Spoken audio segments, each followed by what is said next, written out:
So, hey guys, I did scalp cooling to reduce chemotherapy-induced alopecia. So the concept behind what is basically, if you want to think about it as a game ready but for your head, the cap works to reduce the temperature of the scalp before their chemotherapy treatment, during their chemotherapy treatment, and then following their treatment. And the science behind it is that it causes cutaneous vasoconstriction, which is believed to limit the amount of the chemotherapy drugs that actually get to the scalp. And this is cleared and approved by the FDA. So one of the main reasons why this was created is because of the mental health aspect that chemotherapy-induced alopecia can cause. And actually 47% of breast cancer patients said that it was the most damaging, most traumatic effect of their chemotherapy was the alopecia effects. And actually 8% of patients said, no, I'm not doing chemotherapy because I do not want to lose my hair. And something that's really sad, sorry, is persistent alopecia, which they don't like to say permanent because it's kind of depressing, but that's what it means, is permanent alopecia, is actually higher in children with cancer than it is in adults.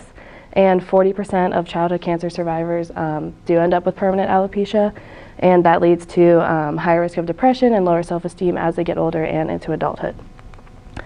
So there have been studies about this. The FDA did a study with 226 patients, and they actually had really good results. 65% of the patients in their study that used the cap did not have severe hair loss. They had mild to no hair loss. And Cleveland Clinic did a study also with 142 patients, and they had 50% of the patients in their group also had mild to no hair loss. And to put that in perspective, none of the patients in the control group or that did not use the cap saved their hair. All of them had alopecia. So some pros and cons, lots of patients, 65, 50%, those are good numbers, have really great results. It can help patients going through chemotherapy with their mental health issues, and there's very mild to any side effects. I think one of them was a headache, and another one was a stiff neck, and that's well, because you're icing your head, so yeah, you have a stiff neck.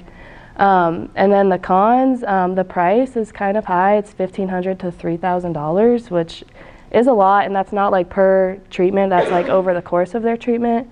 And it's not covered by most insurance because it's not medically necessary. It's an optional thing. It does require patients to spend more time at their treatments. They suggest that you do 30 minutes before your treatment, and then you wear it during your treatment, and then 30 minutes following. So it does add an hour, 2 treatment times, which chemotherapy treatments can be kind of long to begin with.